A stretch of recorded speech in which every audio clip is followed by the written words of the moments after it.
Let's get going. I want to start with thanking everybody who helped stuff, which is all of you.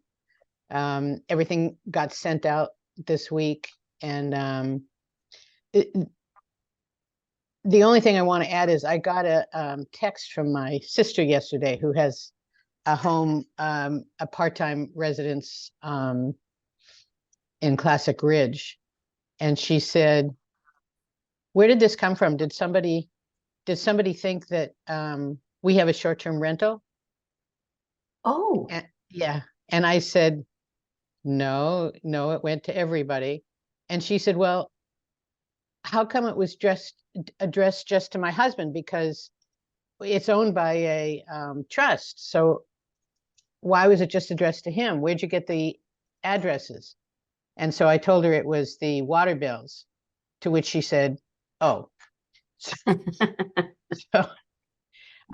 if you hear from people and as you're talking to people, if you can explain to them the purpose of the mailing and what they're supposed to do with it and who it went to and how we got the addresses and all that kind of stuff, that might help allay some of the confusion. Of course, what I wanted to say to my sister, being my sister, was, did you read the letter? But I didn't. So we have talked, all of us here, at various points about some of the policies that need to go along with what we're going to be showing and recommending, suggesting to the council.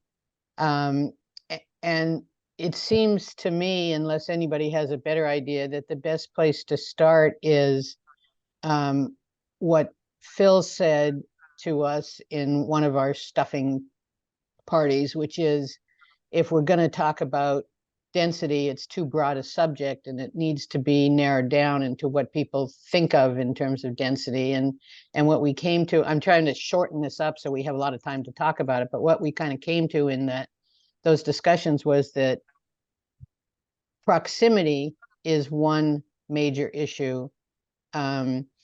Occupancy is another major issue. And then there's whole lots of other issues, like, is it a dead end street? Is it a larger building? Is an apartment? Are there condos? Whatever those issues are. So I think if we talk proximity first and we talk about it in general terms, we might actually be able to get someplace fairly quickly. And by what I mean by that is, do we think proximity is an issue? I think there are some people that would argue that if we, Anupam, who's not here, would argue that if we have the right ordinances in place and if Max continues to do his good job, then it doesn't matter who lives next door to you, whether it's a part-timer, whether it's a short-term renter, or whether it's a full-timer, because everyone is acting like a good neighbor. So one option would be to say, let's not do anything. Other people feel that, yes, proximity is an issue. And if I'm a full-timer and I'm surrounded by 3 or 4 or 5 or 6 short-term rentals, that affects my quality of living.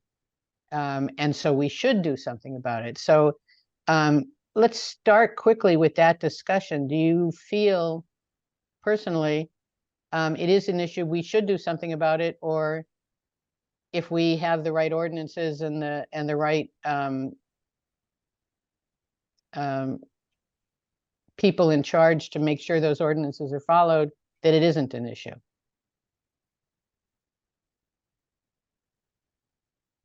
How do you feel?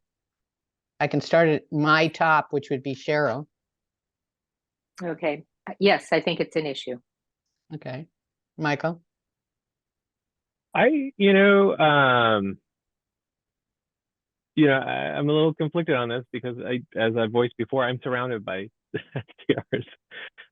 One of them is mine.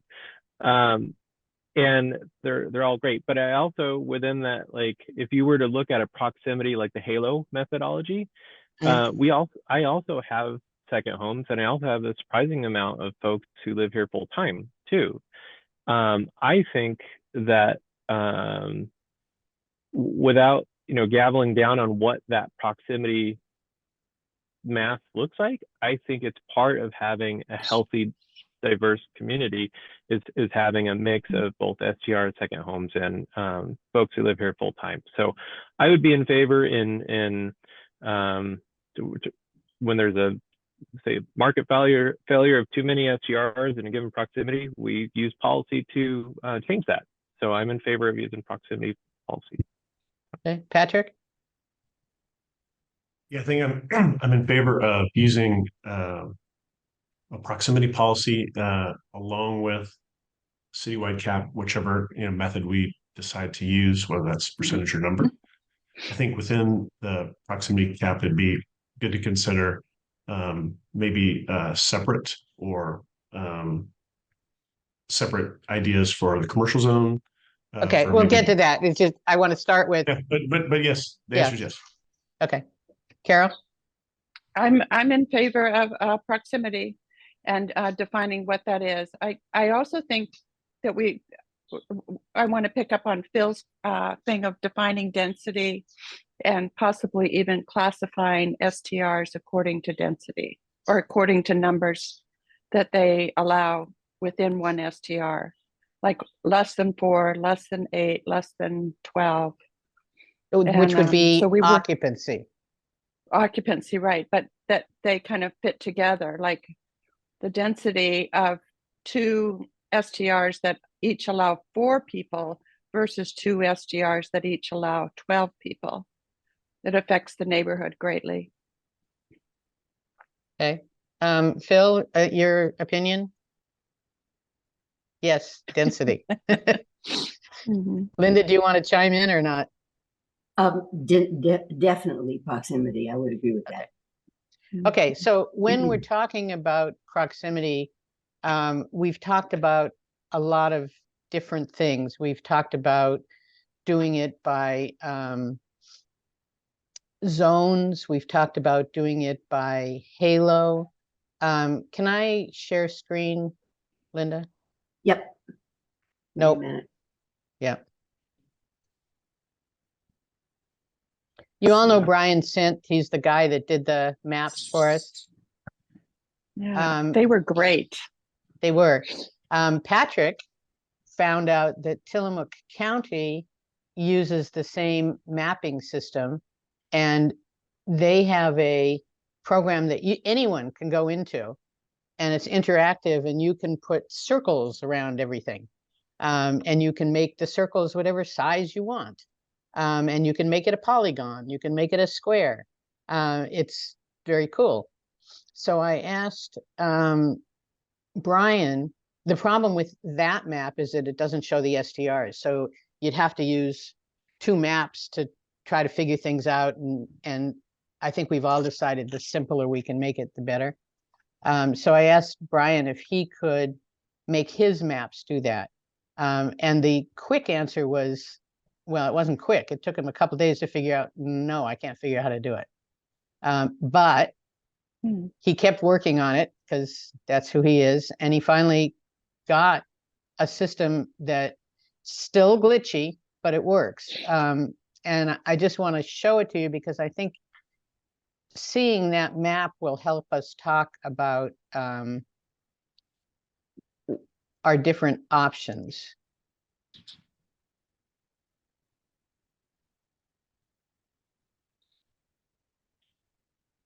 Am I sharing this or not? I don't even know.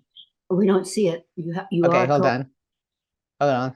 I'll come back and share again. Okay. Here's Manzanita. You can make it smaller.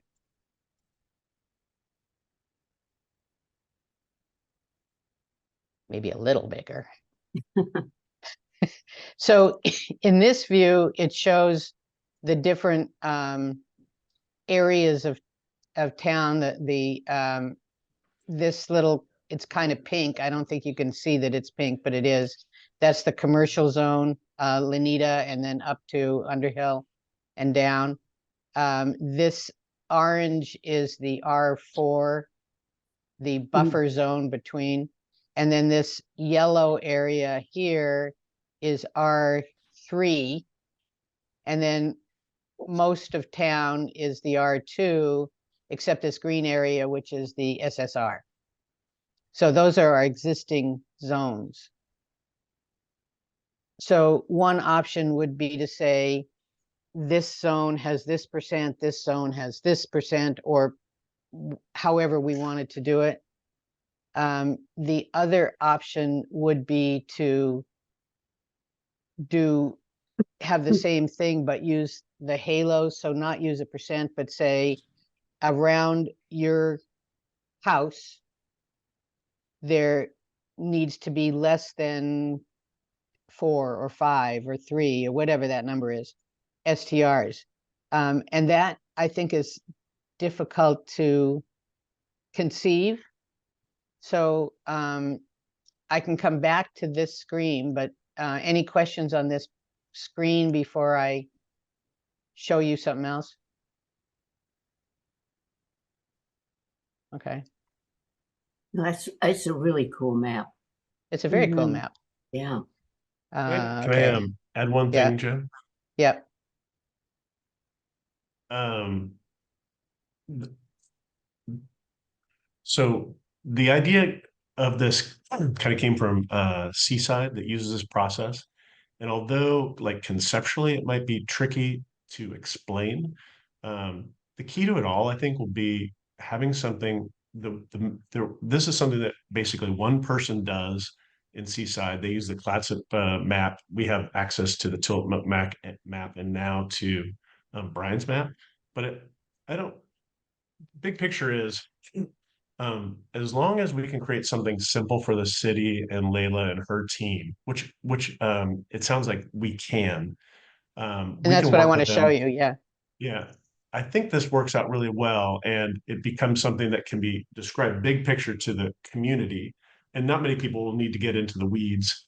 And then it turns out that the weeds are something that works actually pretty well for other places. And so this is something that might be transferable and useful in our community. And I think when you're talking about weeds, this is kind of what I want to show you, what some of the weeds are. So this is the map with the program that Brian finally made work. So you can see the little dots here. Those are short-term rentals. This is Puffin up here and Sandpiper down here. So it's the South Beach area that tends to have a little more density. So the way this works is you take his little program and you put in an address. And I put in this address. This is 87 something Sandpiper Lane. So I put in this address and then I hit another button down here that says, you can't read it, but it says near me. So as soon as I hit near me, first it makes a little polygon. Is that a polygon? Shape around with the house in the center. But then it also makes these little magenta boxes. So every place the polygon touches, which includes the part of this lot down here, is lit up in magenta. And this is a 100-foot radius that I put in here. So you'd look at this, the city, for instance, would look at this map and they'd say, okay, this house right here wants to be an STR. So I put in this address and then I say near me, and then I look, and maybe we decide you look just within the polygon. Maybe we recommend that you look in everything that highlights in magenta.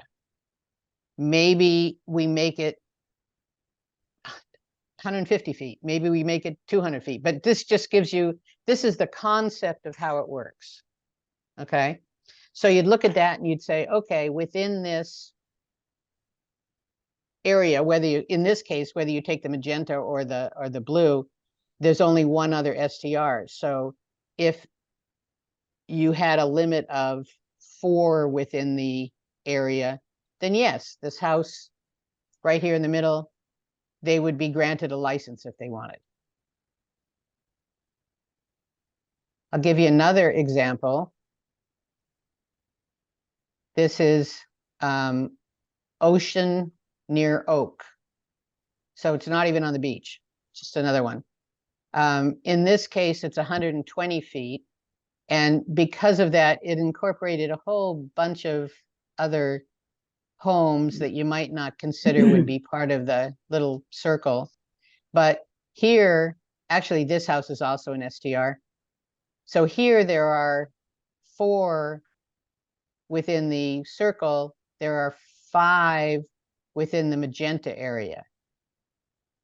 So depending on how we recommended the numbers, maybe they could, maybe they couldn't. So, I mean, if we set it at 4, yes, they could. If we set it at 3, no, they couldn't. If we set it at 5, yes, they could. So again, lots of weeds in there. Here's North and Washington, I believe. Yeah, this is Washington. So here, again, you put in an address, this house wants to be an STR. And you look at the magenta or you look at the circle and you go, huh, in almost any scenario, we probably wouldn't say it's okay to have 1, 2, 3, 4, 5, 6 STRs and add a 7th. We'd probably say, geez, that's too many. And so in that case, the home would not be able to become an STR. I think we have all agreed at some point, we wouldn't say, and these 2 houses have to become full-time owners or part-time or whatever. We would just do it by attrition. We would wait till they sold. Cheryl? So I think it's important to note that, like in the last scenario where you could have an STR because of the halo, you could only have that STR if our number or percentage cap allowed it. Good point. Yes. Yeah, I think, yeah, that's another thing Good. we've all agreed on, but Okay. I know City this is cap. recorded and people listen to this. There still Right. would be a citywide percenter cap. Yeah. And is this halo here we're looking at 100 feet or 120? This is 120. Interestingly, I think it would be the same number, but yeah. So Right. that's another weed. What should it be? Should it be 100? And it's counting from the center here. Mhm. And let me give you an example of why that's important. Here's one that's set at, I guess this one is set at 100. That wasn't the one I wanted. For the property line. Yeah, here's one. Here's one that's set at 120. This is 2nd Street. Mm. Okay. And because it's set at 120, if you were using the magentas, it picks up these homes here, these 3 homes at the bottom, and these 2 homes at the top, which really aren't probably, you wouldn't call that's next door to me. I mean, it's down a street, but maybe you would. And again, do you count it as the magenta? Do you count it as the circle? I think those are things we could get to. I just want you to see how the process works.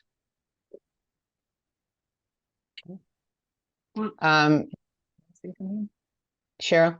So the thing that sticks out to me here is I think the halo does a really good job in an area, but what if you're the person that lives like in that one This house? right there? Yeah. Yeah. Yeah.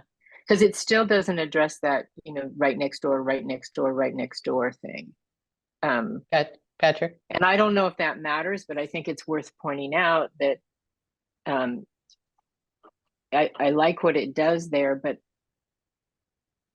I think we have to be deliberate in saying, yeah, we're going to use this halo and we know it's going to allow for next door neighbor, and that's part of the bigger picture. Or there's some caveat in there about uh, Yeah. you know, Yeah. whatever we decide. Just pointing it out. Patrick? Yeah, I mean, that's one of the unfortunate realities, I think, of what we're tasked with doing. Like what we've learned from Lincoln City and others is, we don't have the ability to take away licenses without getting into legal trouble. And we don't want that. This process will work over time, but it takes time. And this just creates this new process where over time, through attrition, the houses that are next to each other will begin to separate and spread more throughout the city. But we don't really have the ability to take, when you have two or three houses in a row that are all STRs, we don't have the ability to remove somebody who is an owner of that house and a recipient of that license. So the process to create less density through proximity just takes time. I think also though, Patrick, I don't think it's feasible to put in a ordinance that SCRs can't be next door to each other. I think, Michael, you can tell me if my memory is correct, but I think you tried that, or maybe it was Lee Hilton Brand who tried that. And because of the way our city is set up, we'd end up having like 50 STRs. You can't. So I don't think it's reasonable to. I understand what you're saying, but I don't think it's reasonable to try to put in an ordinance that says that. I wasn't suggesting that we did do that. I just wanted us to be mindful that Right. this could be the situation. So, Patrick, your explanation, I think, is good down the road as people say, wait a minute, they're still there. We talk about how over time, and if there is a place that's played out or we can see that happening, I think it's important to highlight that. Mhm. Because this person right here and that is saying, wait a minute, nothing changed. Right. And we just need to be very transparent about that. Set And expectations. sometimes, interestingly, I think that the more impactful people are the people in the backyard behind you, not the ones next door to you. Just because when the houses are built, because the lots are narrow, they're so close together, people tend not to put the windows. And then you got the backyard barbecue, which is more problematic than the side yard people. So I think we can't do it all, but at least we can do some of it. We can do the number in your neighborhood. I want to show you, I want to go back to the big map. If I'm lucky, I can.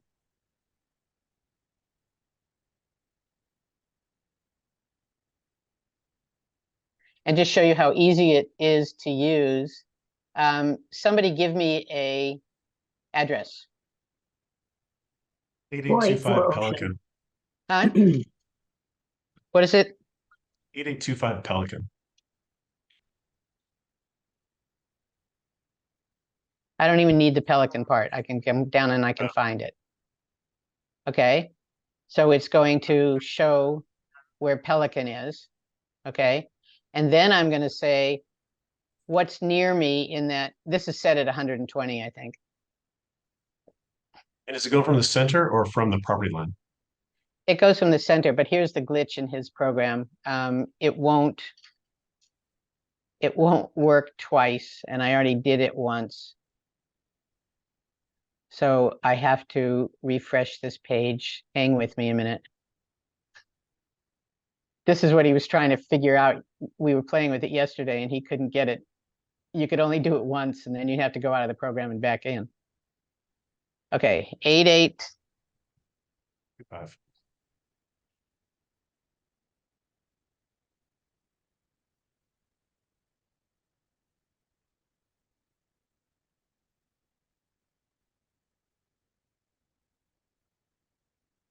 Now it doesn't want to play at all.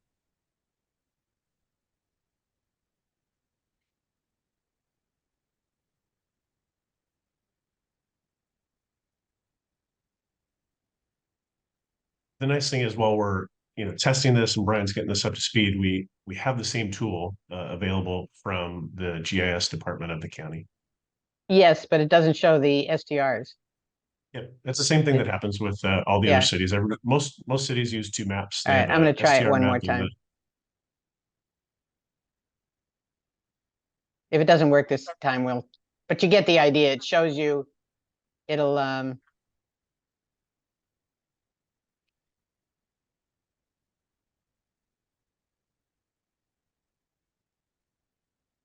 yeah, it doesn't want to play. It was working so nicely earlier this morning, but Do you need another address, Joe, or is it just? no, is it's the program. Once it's done it once, it doesn't want to do it again, except sometimes it does.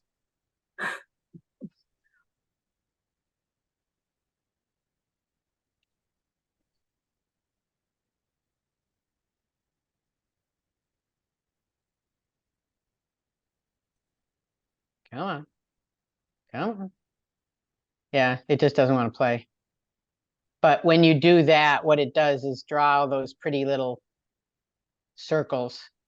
So in this case, the circle would come up about like this, because it's about 5 across. So it would be 1, 2, 3, 4, 5 in the area where Patrick is. I know of another STR on that street that doesn't show up. Where? I guess I should share that with somebody. Mm-hmm. Okay, so you get the idea. So the questions that we will have to determine is, I think the biggest one is, should it be by area, beach zones, away from the beach zones, SSR, Highlands, whatever? Or should it be, let's not talk for the moment, not talk about C1 and R4, because that's a separate conversation. But in all the other areas, should it be what's good for the goose is good for the gander? Or should it be, nope, by the beach, we're going to accept the fact that it's going to be a higher number around you than if you live up on EPO? What are your thoughts about that, anybody? Well, I think you know my thoughts, so I wasn't. I won't take up a lot of time, but I do want to just restate that we're trying to keep this simple. We're trying to build equity and capacity for people to visit our community. So we need diverse rentals. Carol pointed to the, those large homes are mainly on the beach. But yet if you move back, you get smaller, perhaps more affordable rentals for folks and families, so we can have a range of people visit. And I also think no one signed up when they purchased a home in the beach zone to then have it turned into a semi-commercial zone for the city. And one of the issues we have in the city is, everybody needs to understand we need the STRs, and we're in it together. We're in this deal together. And I think it's a mistake to call out an area and say, this is where we're going to make our money as a city. I think that kind of loses the intent of our community and what we all signed up for. So I say what's good for the goose is good for the gander, and it promotes equity, and it promotes us all being stakeholders in this. Does anybody feel strongly in the reverse, that it should be like Seaside, where it's a very high number by the beach, a smaller number inland? So I have some thoughts on that, and I don't think this is new either. And I think it's important, that Carol, we hear what she has to say, because I think there's truth there too. But a couple of things that, so for one, I think it could be allocated, different are we using the word density? Proximity. Proximity. So we're using a different, the same basic formula, but a different, output or restriction, proximity restriction or limit, or whatever we want to calling it. And I don't want to, hang my whole argument on the survey results, but I think this is backed by other community sentiment too. We have areas in our community that we expect more vibrancy, and we expect more more activity. And that goes right to our zoning too. Just like we have higher density residential, medium density residential, and we don't have R1, but I mean communities do that. So and you do so you can, and I don't think that's unfair to those neighborhoods when they get rezoned or upzoned to something that's a higher intensity of use. But there's a public process that goes along with that too, and it's kind of a little bit different because that's land use, and here we are talking about allocation of licenses based on proximity, which walks a fine line between licensed business and what's an allowed land use. It's nuanced. And on that point, we use the word commercial business. These are licensed. I mean, they are, there is revenue, but this is a far cry from like a coffee shop or something like that. This isn't like high density retail. This is still somebody who's just living in that home for the weekend, despite the fact that it's licensed. Yeah, good. How do you, I like what you're saying makes a lot of sense to me. I'm trying to put it together with the beach zones, which are really the area that's the issue, are zoned R2. I know. So how does that work with your, I hear what you're saying on the one hand. How do you, they have the same zoning as the Highlands or, Well, I mean, if you want, and I don't know if the city has any appetite for this, but they could, to give it, the public process around, adopting an overlay or something like that. That's what they could do, and call it a, beach residential tourism zone. I don't know what you would call it. That would help guide that with some teeth to it, and also have the public process to where folks feel like they had the accurate, like Cheryl, I'm sure she's not alone in that opinion. And there might be other folks who say, you know what, I like the vibrancy of it. I like, that's why I moved to this neighborhood, because you are seeing people who make that choice, as much as there's people, legacy folks who've been in those neighborhoods who don't like seeing it. So I mean, that's. I want to go back to the survey though, Michael, because you brought it up and we talked about this before. Nowhere on the survey did we ask people, when we say people in the beach neighborhood are satisfied, great with the status quo. We never approached, how would you feel about changing the zoning in your neighborhood or building or having a staggered, more here and less there in this zone. So I don't think we approached that. And I don't think the people that I don't think a lot of people describe STRs as vibrancy. I think that's kind of you do, and I think that's great. But I would think when we go back to the survey, vibrancy wasn't a term the community used when describing what they were feeling about STRs or expansion. Right. Yeah, it's interesting. I mean, and that's why we're all on this committee, because we have different ideas of things. And for me, what I hate seeing is a city block that's empty for all of the 8 weekends a year. So real quick, just Michael, going back to this proximity question. Yeah. So how do you see this playing out in numbers wise or neighborhoods wise in your mind? You said proximity sounds like something you want to do. How do you see that working? Is it the same level throughout the city except for commercial, or do you see it differently? Forget commercial for now. Don't even answer the commercial part for now. I hear you. Excluding commercial. Yeah. Well, I think I'm open to the discussion on how we might do that. But I think at a minimum, we have, to Cheryl's point, at a minimum, we have equal proximity throughout the city. If that's as far as we can take it now for this effort. I do like the idea of having neighborhoods that might have a different feel for that. I think outside what the survey said, too, is that we have neighborhoods right now that already have, to your point, nobody's saying I want more or something, overwhelmingly based on results, but we have a higher, I don't know if we're using the word density, but we have a higher number of STRs per given spatial area already at the beach, right? Or in certain neighborhoods that are pushing close to 30%.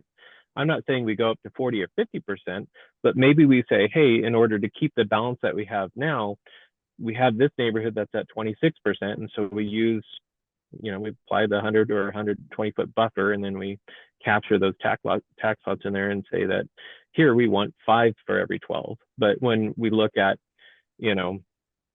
up the hill, and go up 3rd Street or something where that number per spatial area is much less, and we say, well, that's 15% right now, and we have a proximity formula that has an output of 15%. Well, it sounds might- complicated to me, but I just want to say one thing before we go. Carol first, and Patrick. Yeah. Okay. When I did when I looked at the map and I put in some of those circles, there's probably 5 areas, and 2 of them are not on the beach, which have more than 5 in my little circle. There's not that many that have more than 4 in that little circle. So, and 4 out of 5 out of 15 is 30%. 4 out of 15 is probably 25. Can't do math that fast, but so I don't think we have a real issue except in some very particular neighborhoods. And I showed you some of the highest ones. So keep that in mind as you're thinking about how would we do this, whether we did it citywide or, okay. Carol, go ahead. Okay.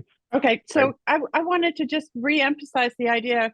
I have an STR on the other half of our condominium, and when there's 2 people there, it's totally different than when there's 12. And the STR will handle up to 12 people. So again, the proximity of the STRs, a big variation is how many people are within any one STR. And if we went Absolutely. with Which a is how system we of categorizing, if you only have 4 people, maybe you want to have 2, maybe your density for 2 4-people STRs is different than 2 12-people STRs.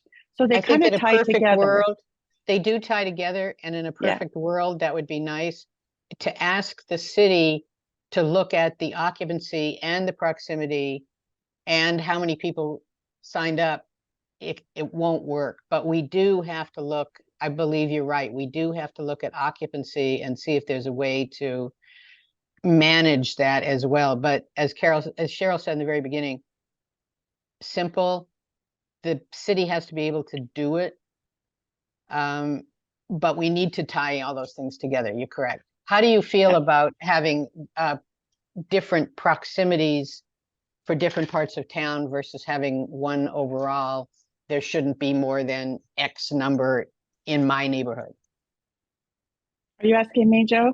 Yes. Or everybody? You.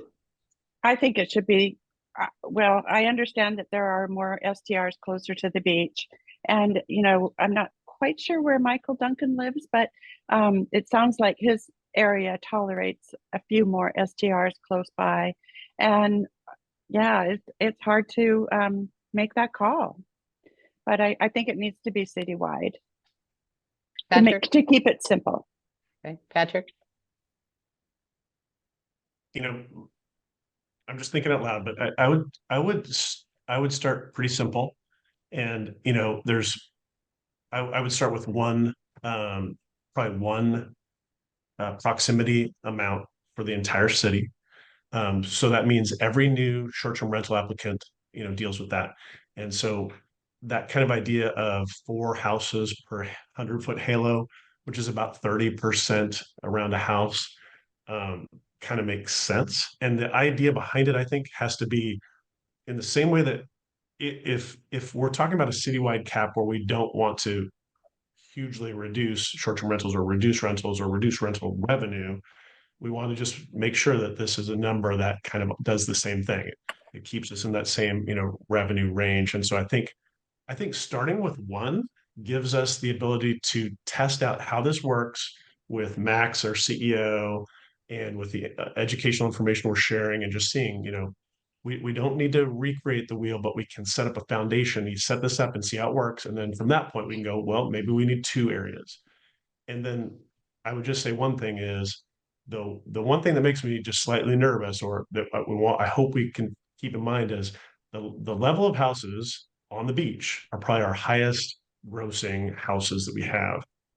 And I would just say we don't want to lose those big money makers. And full disclosure, I'm not on the beach, but I'm just saying I think it makes sense to not kick those out through these kinds of equations. I think we want to have a way to create greater livability and hold on to the revenue stability at the same time.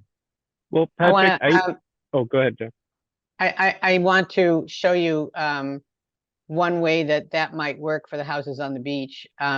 Before I do, I just want to, I think we need to say it 97 times. Anything that we do in terms of these numbers, 25%, 30%, 20%, whatever it is separate from the overall city number. And I know we all know that, but people listening, I think sometimes go, wait, you're saying you want it to be 30%? It used to be 17.5. So it's two separate things. Okay. Phil, do you have any thoughts, that things we should be looking at from a planning standpoint? Well, again, if the house is close or on the beach, I would be looking at ingress, egress into those neighborhoods. I would be looking at potential topography that might ease or cause you to take pause with regards to the density. I'm speaking specifically of the map that you showed of Second Street. I happen to live on Second Street. And a lot of those houses that were down on First Street that you showed that were rentals really don't affect the people on Second Street at all, because there's a geographical ridge that goes down through the middle of those properties. Mm. But the houses on First Street sit lower than the houses on Second Street. So there's a clear delineation between the two neighborhoods. And it's a different, whether we're talking about flat neighborhoods on a flat terrain, as opposed to people that are on hills or have a natural barrier in between backyard to backyard. So how would you resolve that? How would you do that? I mean, I think it kind of gets back to what Carol's saying about whether there's 2 people or 12 people. How would you resolve that? Let's use your neighborhood. Well, I think it's fine to have a program that's on a computer where you make a judgment call, but I would certainly take into consideration other factors that affect the livability of the neighborhood in particular, and potential overflow to neighborhoods that adjoin this particular property that you're looking How? at. Again, you're going to get down to a judgment call, but I think. I mean, I hear what you're saying. I hear what, I know First and Second Street, and you're right. But how do you manage that? Well, for example, the houses that fed into on First Street, in this particular instance, because of the topography, really don't affect the houses that are on Second Street at all. So do you have a different rule for Second Street than for Hallie? Well, again, it's been brought up several times that you're concerned about the noise in the backyard transferring over to another backyard. But most of the activity, I would argue, would be at the front of the house. You have the coming and going of the vehicle, of pedestrian traffic, etc. So you're always going to have the party in the backyard, but I mean, it's not constant. But doesn't the halo do the front yard too? I mean, it does. Yeah, but I mean, what I'm asking is, how would we, if we said, okay, we want to take that into account, how would we take that into account? Would you want someone in the city, in other words, to say, in this case, yes, in this case, no, and it's my personal judgment? Or is there a way to do it? I don't think that you can do that. But I will tell you that I'm looking at a map that shows the R2, R3, R4, C1 zones for the city. And most of your concentration for heavy population is in the LC, C1, and R4 zones. And I know we said we weren't going to talk about that, but when people come down here and they buy property, one of the questions that they're going to ask is, "And what zone do I fall in?" And if you have a general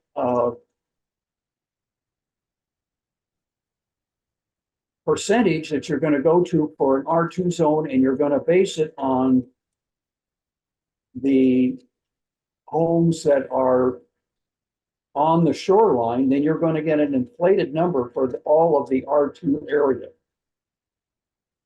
I think what you need to do is you need to make a distinction between what occurs on the coastline with regards to R2s and what occurs inland. Okay, so you're saying not citywide, you're saying to have it by different areas. A specific area, yes. I think it makes a difference. Okay. I think, am I correct that everybody else thinks, and again, we're ignoring R3, I mean R4 and R and C1 for now. But the rest of you, is there anyone who agrees with Phil it should be by area? But I think everybody else has said it should be citywide. We should try to do it citywide. We may not be able to, but we should try to do it citywide. Real Oh, quick, go ahead. Sorry. To answer your question about the beach, I think the way it would work is when you make a circle, for instance, let's take this area right here. Maybe that's not a good one. Maybe this one right here. Because the circle comes out here, there's not really any houses here. So the number of homes that would light up on the pink or in the circle would be fewer homes, but also it may be fewer dots because you're not going to go by the number of homes if you use this circle program. You're not going to say, because there are different lot sizes all over town. Up by College Street, they're very small lots. Other areas of town are larger lots. So it's not the number of homes in the lots, it's the number of dots in the circle. And that circle is 100-foot radius. That's the way this program works. So in some of the circles, there might be 15 homes. In some of the circles, there might be 8 homes. But it's still the number of dots in that circle, dots being STRs. And if we pick a number and we need to get to that number, you'd still use that number. And I think what that does with the beach homes is that, let's say, for instance, this little home right here wanted to be an STR. And the circle would include these homes, so 5. So if your number was 5, it would be okay, even though all these homes along here are short-term rentals, because it wouldn't include these homes over here, because your circle is not centered here, it's centered here. And I think, Patrick, that would help your argument. It will not help Cheryl's argument. But at the same time, this might help Cheryl's argument too. Like, it won't help it right away. I mean, I know, Cheryl, you want help right away, but I think over time, what this does is this takes our most concentrated areas, at least 5, 6, 7, how many there are, and over time we finally have a new control that can help those areas disperse, really, areas where we have lots of short-term rentals. How would it disperse it's a them? first Wouldn't step. it concentrate them along the beachfront? Because then what you're saying, Joe, is if you make a full circle where there really will never be existing homes, it's not an accurate, it's not consistent. And the same thing would, if you scroll the map down, the same thing would be true with the properties from Sitka on down where the park is across the street. So you'd make this circle into the park. Well, there's never going to be homes there. Right. So wouldn't you do half halos on these You're borderline? essentially doing a half halo, but you're counting a full number of STRs. Because what you're talking about is how many homes are around me that are affecting me. And if I've got a park on one side, they're not affecting me. But then by that reason, you can make all beachfront homes could be 100% rental because they're never going to fill out the halo in the same area way that the rest They of the town could, but does. chances are the ones across the street wouldn't. Actually, the Well, one so that she showed the us answer on, to my question is yes. So that gets back to where Michael was saying. So we would in fact create 100% rental along the beach if we did a No, full it's halo. I'm not Not saying if there's short term, home. long term. Let me it's more take like Could be. let me it's take 50 to this home. 60. Can you see this home right here? Where my Right. thing is? Yes. Yes. That address is 965 Beach Street. I'm going to see if this works because I did it.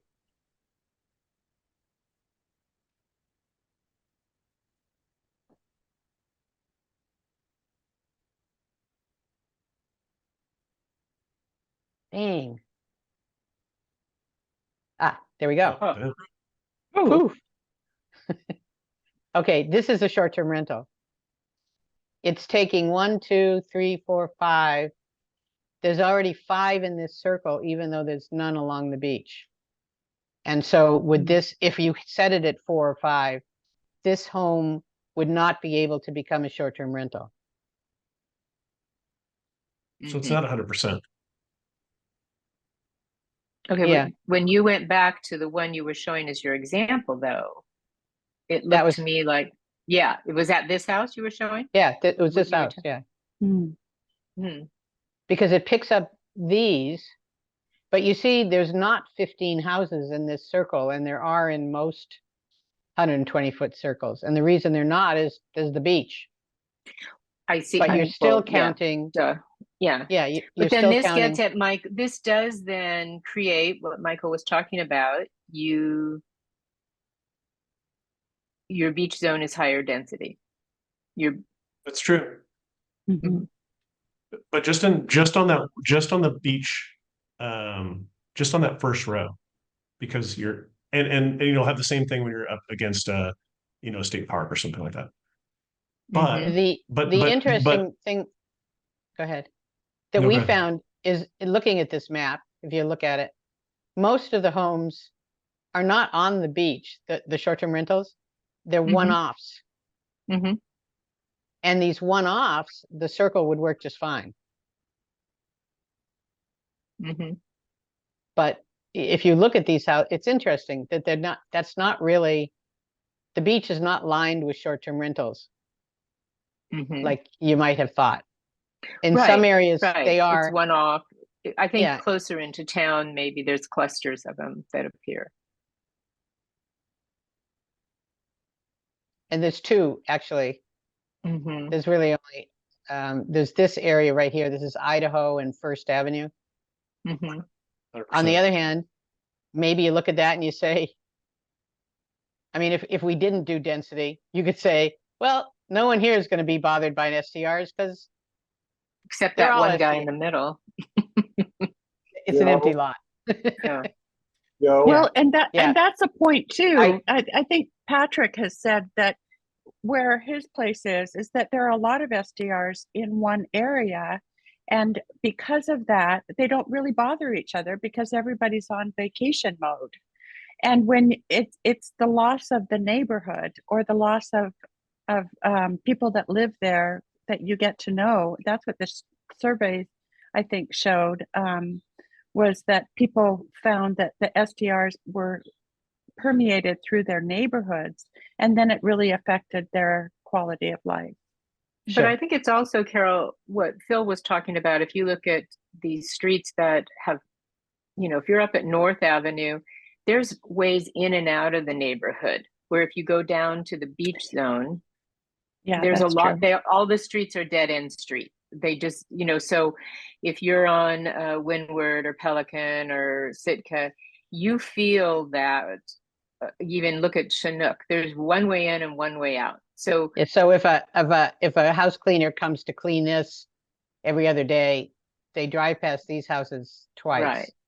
Or if Whereas there's, if they lived here, yeah, they come in and you can out. go either way. Or if you look at, larger rentals, so on Puffin, if both of those homes on the beach, and I don't know if they are or not, are mega homes where you can have 10, 12 people, that's what Carol was talking about. There's only one way in and one way out. So everybody coming and going, and which is, just part of being there, but it's still, the egress in and out of that home is not the same as some of the areas. So, but again, I think we're getting into the weeds about this, because I think we all agree we could come up with something for the city. And I guess, if the city wants to take on changing the zones, for me, that so then certain neighborhoods are going to be more, I think that's a process outside our committee, because I don't think we have the evidence that people would support that citywide. There hasn't been enough conversation about that with people. Or What I think, I know that Patrick has his hand raised.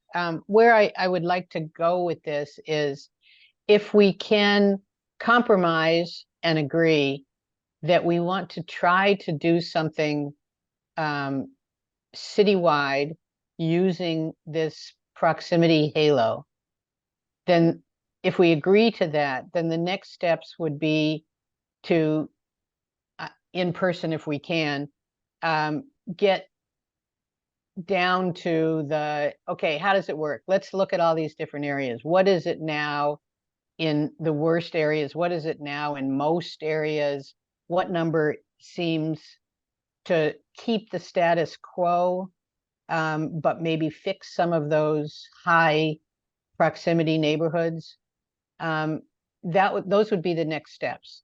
I don't think we can solve that today, but I think we can solve, can we use this halo thing? Does that make sense to everybody? Can you compromise with doing it citywide and using the halo?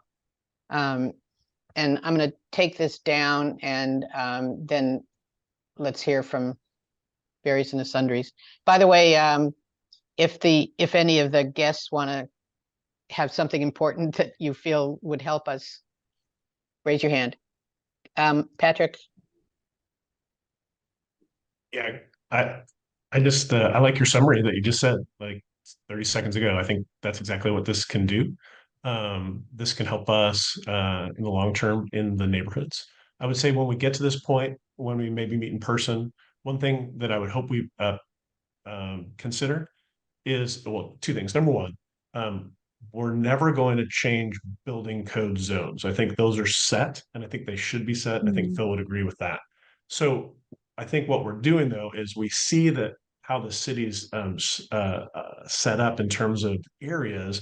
We can use that, and we can say, in these areas we have this and this. But I would say when we get to that point, I think we need to consider if it's time to add R4 into the mix for this long-term concept of, just kind of spreading out dense areas. R4 is on the other side of Lanita, and I'm not so sure it was. I think it's a residential area. I know that there are a lot of things there, but once again, we're never taking away licenses. These are long-term transitions to create livability for everybody in the residential areas, which includes R4.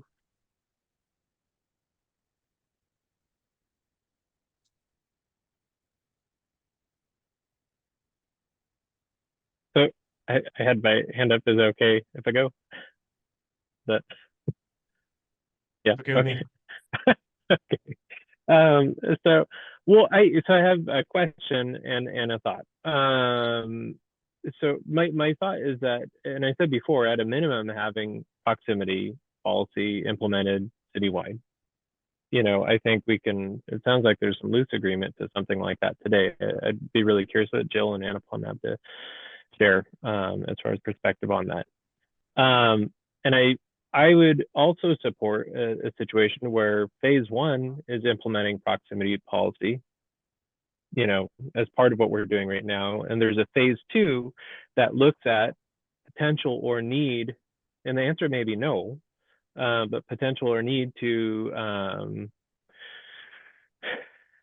have different levels of proximity implemented, throughout the city. So phase one gets us, together for what I think we're loosely agreeing on now, informally, and then phase two would loop back around, not again deciding one way or another. But I guess the question I have is, and this is why I'm thinking about what phase two will get at.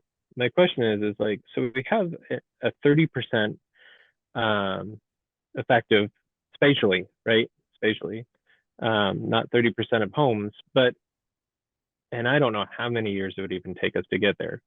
But over time, say, STR licenses gravitate towards the beach, and we have this 30% threshold, spatial threshold, right?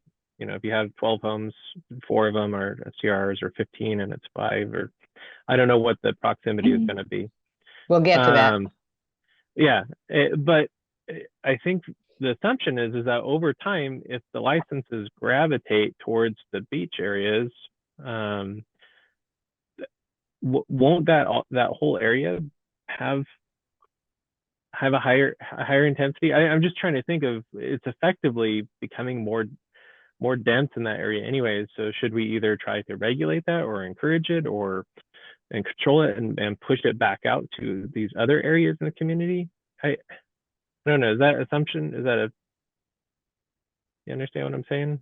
No, I think it's the opposite. I think if we put these proximity halos into effect, some of the very dense areas, most of, but not all of which are by the beach, will be limited in how dense they can become. And the other areas that are not yet as dense will be limited.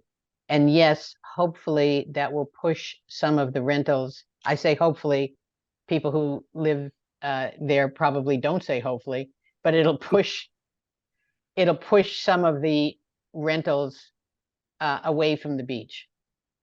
Will not push But them away from the still- beach. It will, the expansion will be away from the beach, which is Yes. exactly what I've been saying, Michael, is the beach is kind of at capacity now with proximity. So if we're growing, we need to grow around the city. And I think that it would offer greater equity to the types of rentals that are available in the town, because they won't all be big beachfront homes. They'll be close to the beach, or a couple of blocks, or smaller or larger, or whatever. Right. Well, I guess what would be helpful for me. Go ahead. Well, I was just going to say, is if I don't know, Patrick or I, or maybe Brian, or City can help model a scenario so you can see. I think we did some work a while ago that was kind of taking a look at what that buffer would look like. I'd like to revisit that and just say, like, how risky. Maybe I'm just worried about nothing, and it would take so long for these to redistribute. When we I don't understand implement. how is this different from the map with the circles when you're talking about looking at different scenarios? What are you looking at for differently? Well, if you were to model it to where, eventually, say we hit that proximity threshold and we painted that entire, beach zone, or whatever you want to call it, because right now what we're seeing, you would distribute it, evenly or otherwise based on what that upper proximity threshold is. Because right now what you're seeing is you have these clusters, and it's very, very interesting why these clusters exist. I don't know why, but you see these clusters of 5 homes that are all kind of right in there. But the next block over, there might be one. But if we introduce a proximity threshold, then it kind of busts, through attrition, kind of busts open that cluster and pushes it throughout that beach zone or whatever.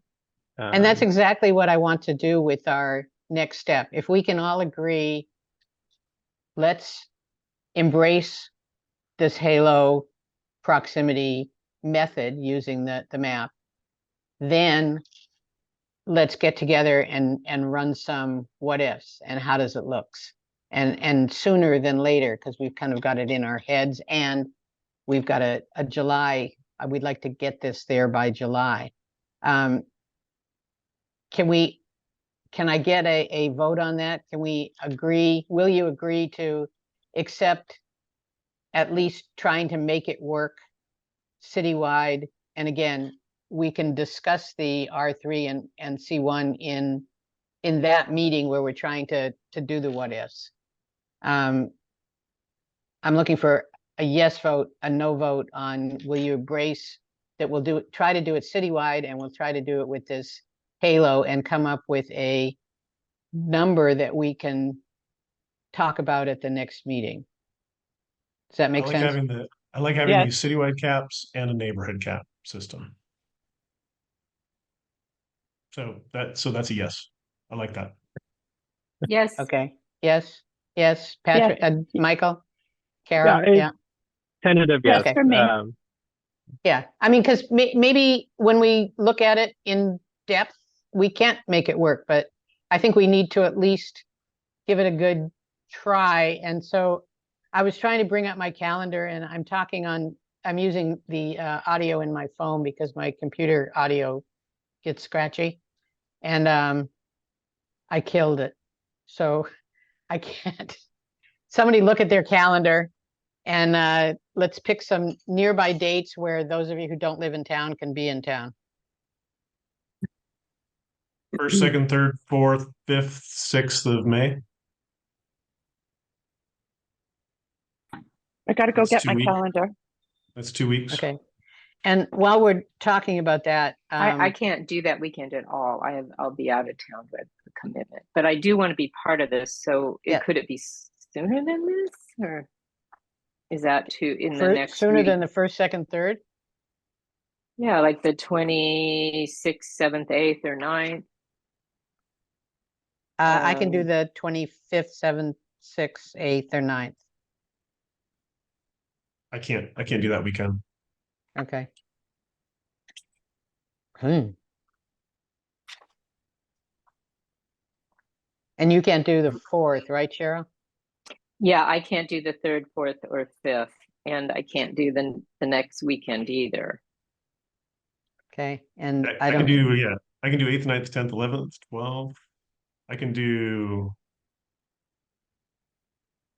22nd, 23rd, 24th, 25th, 26th. We can maybe do this via Could do email. the 10th. I could do the 10th, 11th. I can't do that. Me too. yeah, Oh, that's the one that Cheryl can't do. I Let's go can't do back the to first 2 weekends in May. yeah. Let's go back to this coming weekend. Patrick, was it you that couldn't do it any of those days? I cannot. Okay. And are you available by Zoom any of those days or not? Let's see, hold on.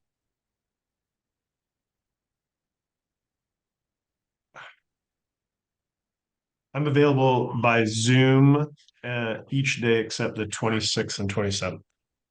I mean, Okay. I can do the 26th via Zoom, but not the 27th. Okay. Michael? You're muted. 26 would be good. And if we wanted to, do that Zoom and then meet in person, Patrick, you were I coming think out as many of anyway. us possible in person and the Mhm. rest by Zoom.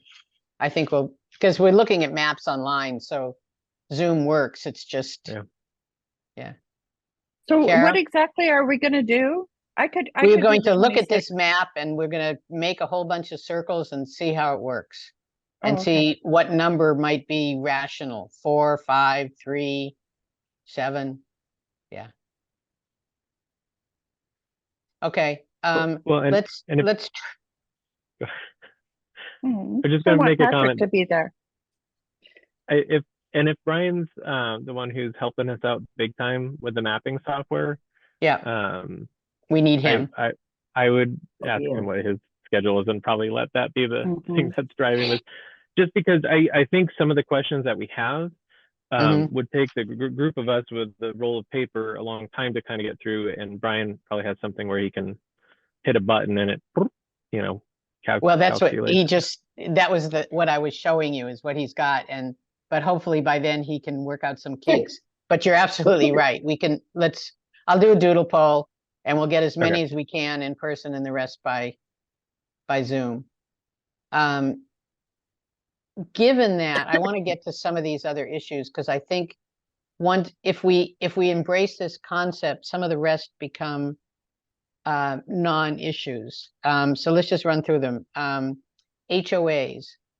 The main argument with an HOA, if we had a percentage program for the whole city, let's just use 17.5% because that's what we've discussed in the past, 17.5, 18.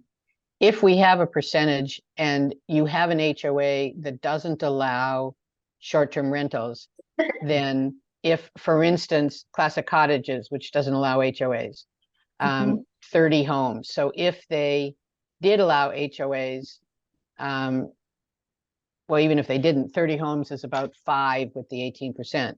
So those 5 automatically come somewhere else in town. And the concern always was it makes the proximity, it artificially inflates the proximity down by the beach, for instance, because the HOA is not allowing STRs. Well, if we have a proximity method in place, it doesn't matter. Those homes impact the city staff. They use water, they use electricity, they use city services. And so counting them is fine, but we get rid of the argument that it's causing high proximity in other places because we have a proximity limitation. Does that make sense, that argument? Yeah, yes, but I have one more thought on this. This ended up being much more complicated than I thought. And I think, Patrick, you sent me a text there a while back that helped me a little bit how I think about this. But the idea is that so if we were to take, there's 2 things here. One is taking out the HOAs that restrict them present day. The second part is as an HOA were to come into the community and build out, how does that affect the number 2? The aggregate number of homes built that a percentage-based license mechanism would be based on. The same way, Michael. So for instance, 3rd Street is how many homes? 35, 40? I think it's 7. It works out at 18%. It works out to 7 STRs.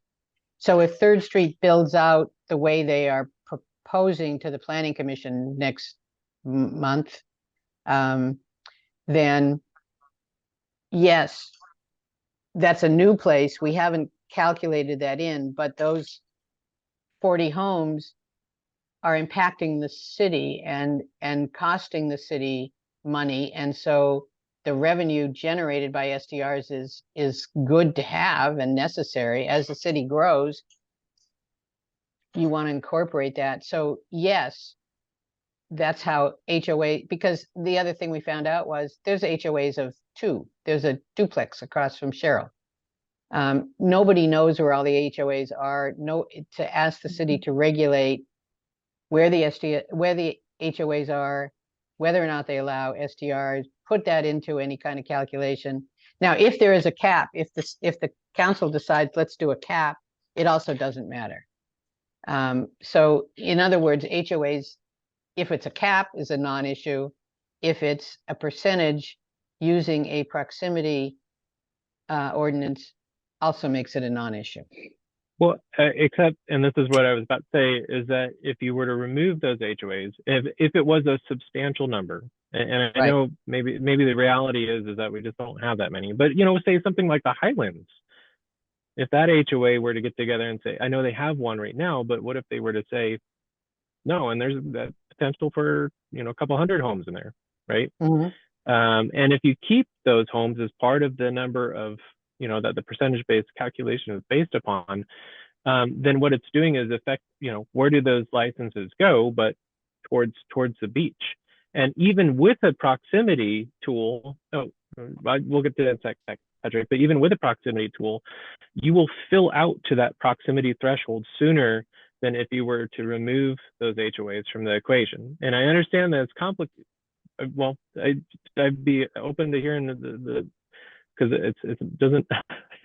Yeah, I mean, let's talk about it. But and if we were to take them out now, then I would advocate for adjusting the percentage higher to reflect what people are observing, like on the ground right now. I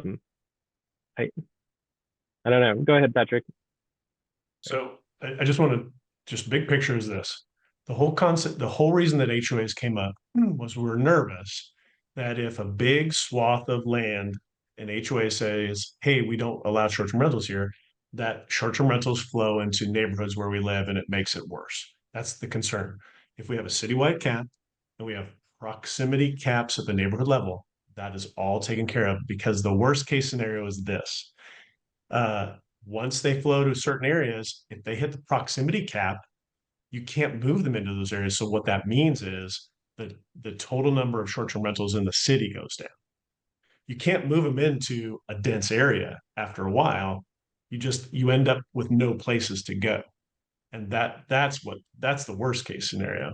But it's not about making it, it doesn't impact. And so the point is, we don't have to waste time trying to figure out how many HOAs there are. We don't have to waste time with the city trying to figure out calculations. It's very simple. A citywide cap and a proximity cap takes care of everything that was related to fears of HOAs about pushing things into the wrong neighborhoods. And I agree with that. But I would say that I think we would hit the proximity cap sooner. That could be. And it's just a consider. And I think we can put that into our explanation to council, that what this will do when we talk about, let's ignore HOAs. One thing it could do potentially is reach the proximity cap sooner than if we did exclude them. Thank you. Well, And that's all I was. And that's not a capping issue. That's a community issue. If the Right. community is starting to band together almost like unions and saying we don't want them in our neighborhood, that's going to reduce potentially short-term rentals over time. I mean, that's not about us. That's about the community rising up in that certain way, but that's not related to what we're doing. By the way, that also gets to any of the proposals we've put forward for a cap or percentage has a review period. Talking to Brian the other day, he said, there is nothing you can put in place that's going to handle this for 25 years. And he's right. There's nothing we're going to put in place that's going to be good for 25 years, even though the 17.5% was. So anything we do, we're putting in a caveat that we need to review this every 3 to 5 years. So yeah, that'll take care of that. Anybody else on the HOAs feels strongly that we should monitor and include them? Okay, so I think we can kind of move ahead with that one. Next one was ADUs. And what we had discussed just while we were stuffing is Phil had the proposal that the Planning Commission did on ADUs. By the way, Phil, all that stuff is still at my house. I'll get it to you. We need to get together at some point. But the Planning Commission in their 2021 report said that they recommend that ADUs not be allowed to be short-term rentals, and the house on the site of the ADU also not be allowed to be a short-term rental. And my vote, and I'd like to hear the rest of you, is that we agree with the Planning Commission. Hey, agree? Cheryl? Yeah? Carol? Yeah. Okay. Occupancy, as Carol keeps saying, that's something we've got to look at. And I think what we talked about while we were stuffing is, yes, absolutely, we need to look at it. It's a big issue. Tillamook has a control. We don't. Should we not? It's a big issue. And if we can get to it before July, great. If we can't, we don't need to solve every issue by July. And that might be one we're going to have to come back to later this year. I think we all decided we can't figure out how to do it quicker. Yeah, it absolutely needs to be looked at though, Joe. And Absolutely. occupancy with people, dogs, number of cars. Absolutely. It absolutely needs to be on the agenda. Yeah, And I agree. and I agree with Carol. I think that's going to be a big issue at council. So if there's any way to do that before July, I'd really recommend you at least have some parameters around that. Okay. Mm. And I think we could do it. We don't have much time, but we could do it if, again, we try not to get into the weeds when we're doing proximity. If we can knock proximity out in the next couple of weeks, then we have time to do it. So when you're looking at proximity and you're trying to come up with we're trying to come up with an agreement, compromise. I ask that of all of us, including myself. We can't all get exactly what we want, and we can't get into too much of the weeds of what about if I live on a hillside, and what about if it's a dead-end street, and what about if there's 5 dogs allowed. We have to look just at what is a simple method that we can use, and we can review it in 3 to 5 years. So, with that in your head, then we can maybe get to occupancy. Well, Hey, Joe. Yeah, Okay. yeah, what? Whatever happened when we talked about maybe having some work meetings or work sessions prior to our regular monthly scheduled meetings, maybe on the Friday before, the second Friday, so we can kind of come to these meetings more prepared with I think we're doing it. We had 2 meetings between our last Zoom meeting and this meeting, we had 2 get-togethers. We're trying to get one coming up. Okay. But yeah. So yeah, absolutely. Somebody else wanted to say something. Well, I was just gonna say, I know we're not have the full crew here today, but thinking about occupancy number, I mean, just with the folks that are on, and I'm not trying to reach a decision now, I'm just curious where we're all leaning on this. I mean, are we all for looking at occupancy as a tool to support livability? Yeah, I would be. I definitely am, and possibly a rating system. Like we could even rate like A, B, and C. That a facility is licensed for 4 people. A facility is licensed for 8 people, and that could be taken into consideration with the proximity. If you've got 12 people SDRs in your circle, that's a big difference than 5 SDRs that allow 4 people. Well, and I mean, I think that's a good thought. And I was really just trying to see if we're ready to move in that direction. And then it's less of a discussion of should we or shouldn't we, it's more of a discussion of how. And yeah. Right. Tillamook County has an ordinance, and my vote would be to start with their ordinance and see if we like it or see if we don't. Their ordinance is pretty I think that's a simple. really good idea. Yeah. Maybe we could review that at the next meeting. And I think it's going to be a complicated conversation. So, so I'll just leave it at that. Okay. UGBs is another topic that we need to touch on, and we need to have a process. It would be wise to have a process before it happens.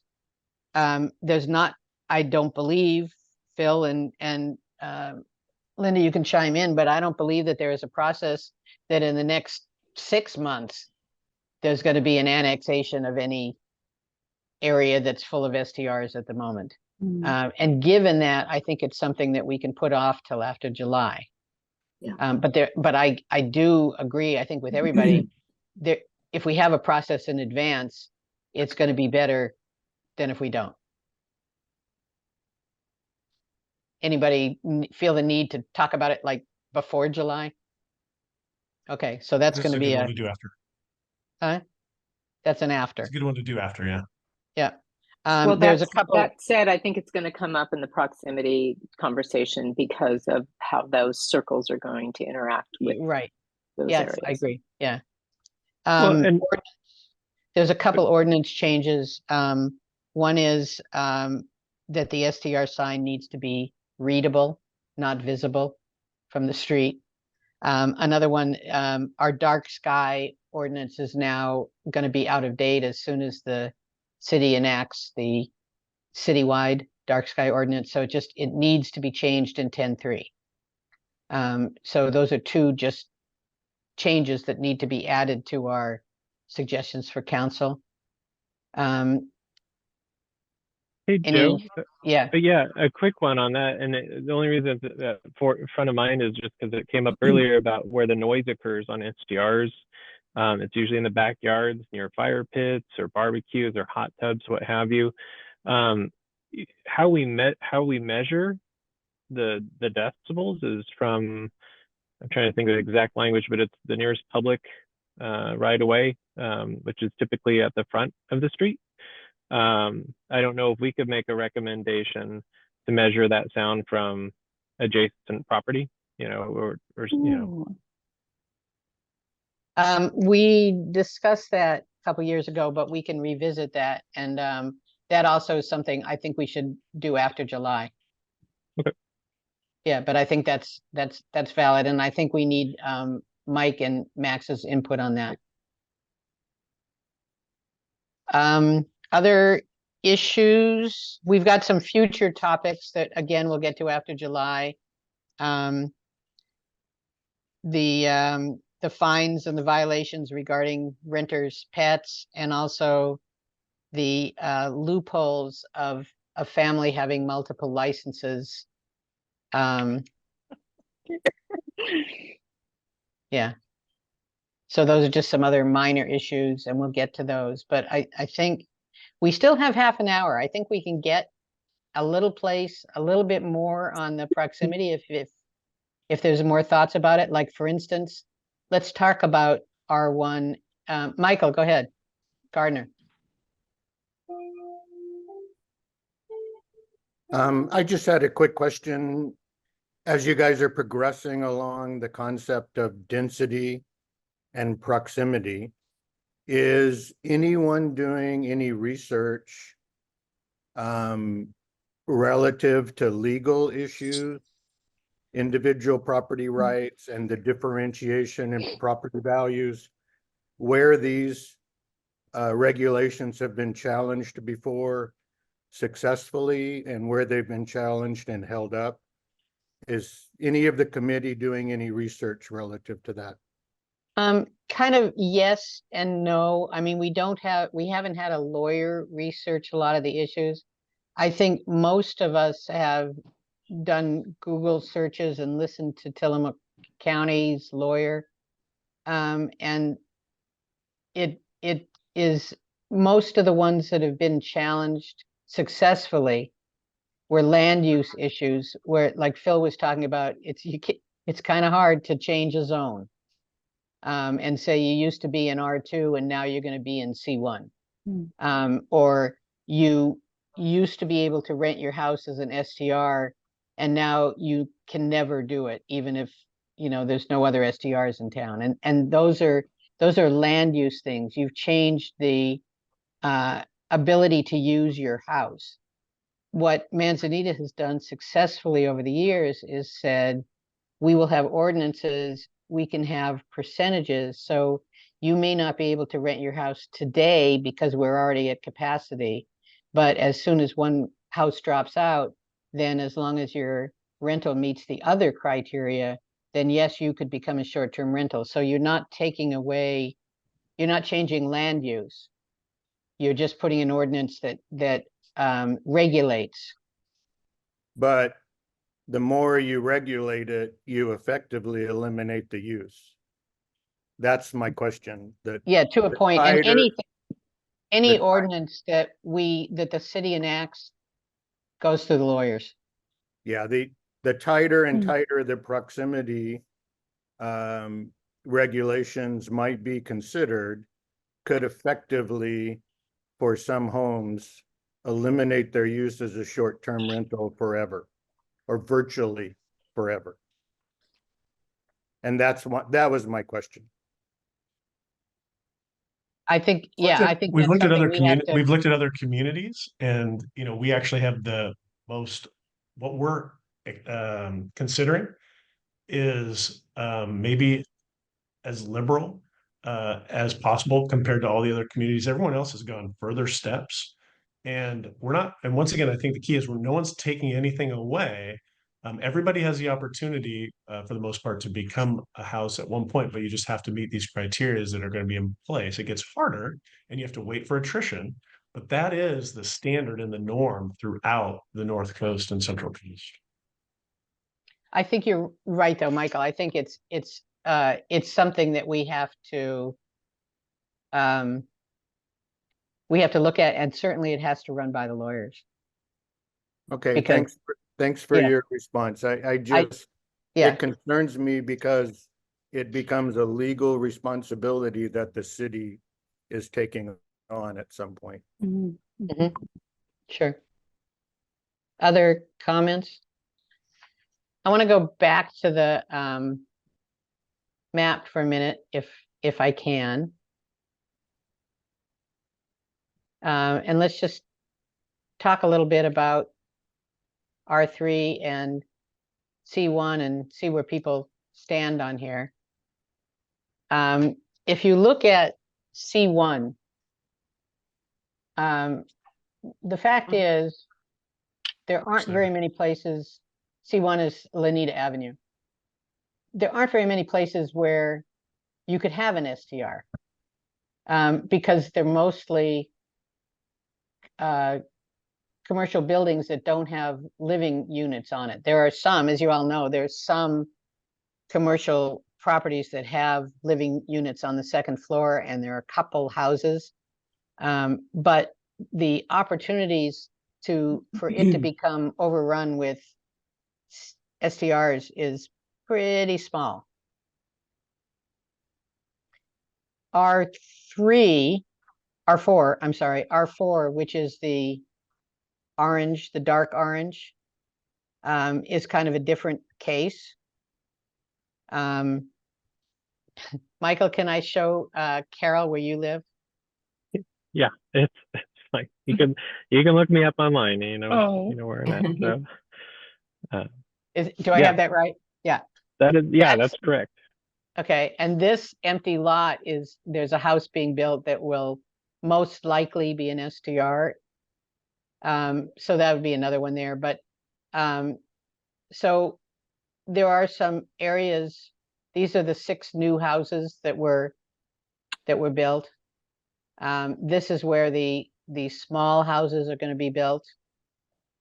This is in R3, I'm sorry, R3, not R4.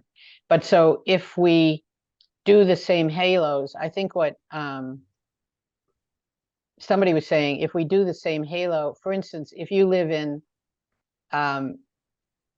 this house right here in R3, should you be, when you're doing the halo, should it include the denser R4 if we're not putting a limit on the R4? Because if we don't put a limit on it, then this could be an STR, that could be an STR, these could be STRs. And so if you live in this house, should your halo include this area where we should have 100% density, or should it be a half circle? And so those are some of the weeds that we're going to need to be talking about whenever it is we meet in person. But anybody have any thoughts on it now? Yeah, I but I'll hold for a second in case. Okay. I really don't think we need to worry about C1 is what I'm saying, but maybe we need to consider R4. Well, What do you we know, want to do with R4? Right now, it's unlimited. It's not limited by the 17.5%. so Joe, before we leave C1, you know, whether or not we make a recommendation on you know, the percentage on in C1, you know, my recommendation, you know, personally, you guys have heard me say it before, is just some guidance on what the city is seeing. You know, I know we're going through a comp plan update, but to see what C1 represents for the community. And the reason why I say that is because when I first joined the committee, I was all about C1 being the home for short-term rentals. When I use the word vibrant, you know, I think business district, and I associate people moving to and through that space. So it would make sense. That's where you'd see the hotels, the bed and breakfast, and short-term rentals. And then halfway, like in my time here, I'm thinking, well, wait a second, what about long-term rentals and how important those are as anchors for our businesses and for the people who work around this area and for what they need to do and have access to, not just during the summer months, but during the off season too, have that sense of vibrancy there because we have long-term tenants there. And so it's what we end up recommending is that I think we've already taken that first step, is that there's some type of metric that is used to regulate this versus none. But what I'm feeling like I'm missing out on is direction, to some extent from the community, but in a formal sense from city, and what the value is for this. Not value money, but like what is our community's values with respect to C1 space, and how does that manifest in policy, comp plan, and is eventually ultimately implemented through ordinances. So that's my thoughts on C1. I kind of get what you're saying, and I kind of don't, because when I look at, again, if I look at the homes, which are the dark gray dots, why does it matter? I mean, the opportunity just isn't there to change it one way or the other. Yeah, well, I know, and it's kind of the case with a lot of this, is like maybe it doesn't really make a difference, and I'm just overthinking it. But you know, there's still some buildable land tucked in there, and if to the extent that we want to guide with a heavy hand what that development looks like, you know, if it's going to have any type of mixed use or residential, you know, component to it, do we want that to be gobbled up for short-term rentals, or do we want that to be long-term rentals? And like I said, I've flip-flopped on it, and I could be convinced either way, but I'll defer to the community and policy context on this. Phil, does the planning commission have any known feelings one way or the other, or do you, regarding what Michael is asking? I don't know of any, no, and I don't Okay. have any personal position on it. I do want us to be cognizant of the fact that the R4 zone is serving as a buffer for the R3 and the R2. Right. So when we're looking at R4, I would hope that we would keep that in mind and not be tempted to increase the number of STRs within that area, because again, currently right now, the city has Manzanita Avenue as just a street, whereas they're looking at Lanita as a major collector. As time goes on, Manzanita Avenue is going to get to a major collector type scenario. And how is that going to affect the livability of those homes that are right on Manzanita Avenue? Which is R3, right?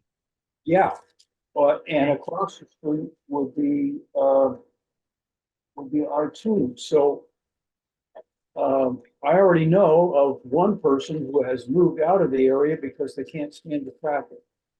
So- Now, R3 right now has always been regulated within the 17.5% STR limit. R4 has not. So R3, this yellow area, has always been part of the greater whole, but R4 has always allowed 100% STRs. Well, what I'm worried about is I'm worried about migration on both sides of Lanita, engulfing the neighborhoods that are there now. Right. So are you saying that you think that we should have the proximity limits in R4 to do that? Or should we, I guess the question what that we're asking here is, in R4 particularly, should we enforce the same proximity limits that we come up with for the rest of the city? Or should we allow R4 to continue as 100% if wanted, with no proximity limitations? I would let, R3 we know is going to always is going to include to be in it. my personal opinion, and again, I stress personal, is the fact that I would allow C1 and R4 to simply grow out naturally. To simply what? Grow naturally. Grow naturally. So no proximity limitations. I don't know how you would enforce a proximity limitation. Yeah. We'll see if I see any maybe in the backyard or like signs. Yeah, perfect. So, okay, thank you. Let me know if you need anything. Oh, yeah. Okay. Sorry, go ahead, Phil. Well, as I stated, I don't know how that you could possibly enforce anything in the C1 and R4 zone now anyway. Why? Well, C1 is designated as commercial development. R4 is designated as a certain livability standard.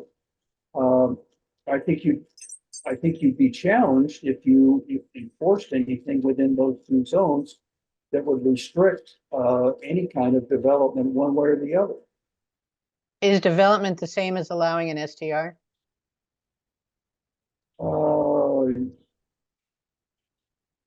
I can't foresee an STR being developed on Lanita. I can see it developing in an R4 zone, yes. I'm confused. When you say that you can't prohibit development, I'm not sure that's the same question as, can we in the R4 zone say in a halo you can't have more than 4 STRs? Or is that limiting development? Is that what you're saying? I'm thinking that it very well may be. And people are going to challenge it because they're buying in an R4 zone, which has a relaxed building standard to begin with. Okay, I think that's something we need to look into because that would definitely affect our decision. Patrick has his hand raised. I think that everybody should be looking at what goes into the R1, R2, R3, R4 zone. Read the codes. Okay. Okay. Patrick? Thinking out loud, just looking at this map, we don't have an issue with proximity and density in the Lanita corridor on Lanita in C1. Correct. So if we had kind of this almost loose proximity concept that we started with, although I thought about it in neighborhoods, it's all about the application for a new STR, making sure that it's not going into a place that's packed full of STRs.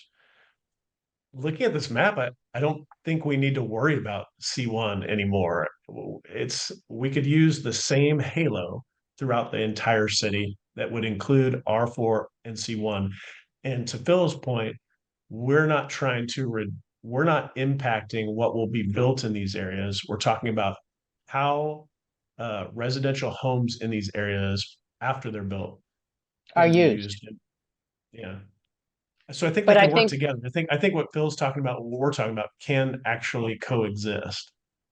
I think we should read the code though, just to make sure, but Absolutely. it does affect this area. Let's say this It does. house wants to be an STR. They would not, in almost all of our scenarios, be able to.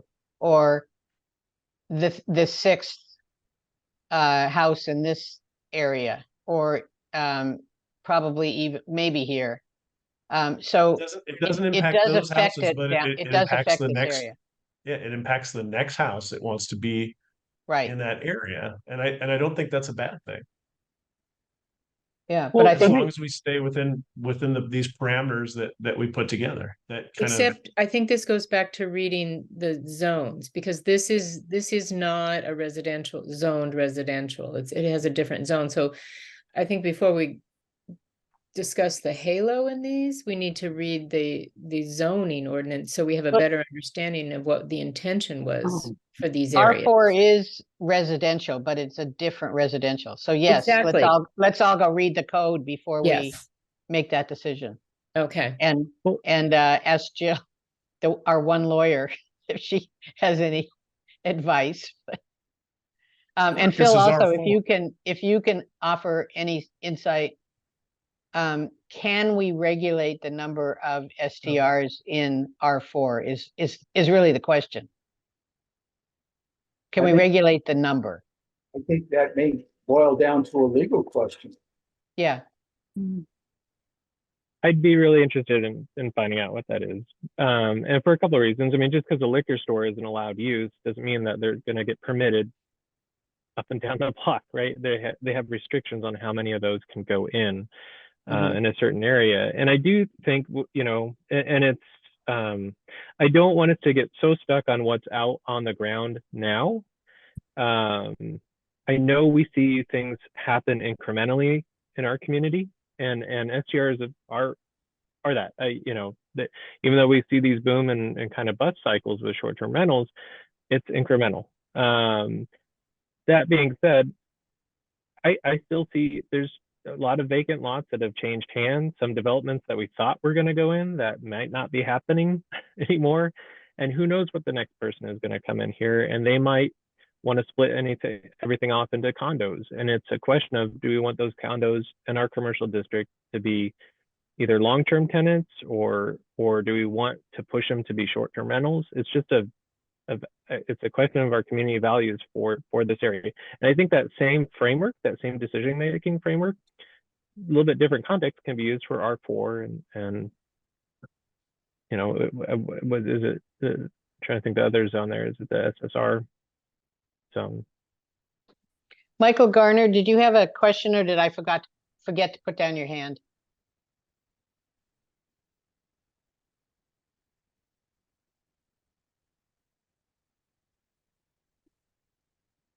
I guess I forgot to put down his hand.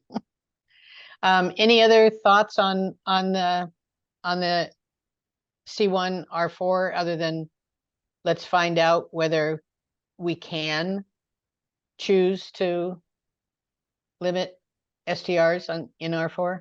I mean, if we can't, we can't. That answers that. That's easy. Kind of. Anything else anybody wants to talk about? I think I've run through everything on my list. I would ask that you all go find the Tillamook ordinance that talks about occupancy. If that's one that you can say, yeah, let's just do the same as Tillamook, that would make it real easy. I kind of, knowing all of you, think that there's going to be more nuances we want to put in there, but read it. And we can talk about that at some point also. Cheryl, to get back to what you were asking about we were gonna meet otherwise. Do you feel at this point, when we're trying to get things set for July, is once enough? Would you like to see more? How do the rest of you feel? You mean once in addition to our meeting? Yeah. Yeah. Yeah, I do. I think though we have to come to some understanding that if, like, how do we build on the conversations we have at these additional meetings if not everyone is present? And I mean, just, we don't want to keep circling back because someone wasn't part of that conversation. So how do we structure this so we can use the time and keep moving forward? Because I feel like that's been an issue in the past that, you know, so I don't know, I'm open to ideas on that, you know, so we have to kind of, for the good of the order and because of our task, we have to keep moving forward, and I support that. I don't know what others' thoughts are on that. Anyone? I tried to do a synopsis of our stuffing conversation to try to get there. Probably not the best way, but the No, I thought that was easiest way. great. I thought that was great. Yeah. And until Anupam said he couldn't make this meeting, I was planning on calling both him and Jill and saying, okay, here's what we talked about. We're not going to talk about it again. We're going to try to move on unless you've got some serious issue with it. And I think we need to probably I can do the same thing. If you can't try to get everybody at the meeting. If you can't make the meeting, we'll try to catch you up, but not restart the conversation. Which brings me to the last thing. I know a lot of you have asked, can we meet in person? And before I try to figure out if that's even a thing, if we have these meetings on the third Friday of every month at 10 o'clock, can I get a show of hands of all of you here? Could you do that in person in Manzanita? Okay, 4, 5, 6, 7. Okay, I'll see if it's even a thing that we can do. We'd have to figure out where. We'd have to figure out, can we also Zoom it? We'd have to figure out, that's something the city would support. But first I wanted to know if it was even something that I mean, it has to be Zoomed also. It But does. yeah, can we make that happen? So I'll find out. But first I want to know if you even wanted to do it. So anything else? Okay, thank you all. Bye. Joe, Ah. thank you. Thanks, I'll Joe. send out a doodle. Bye-bye.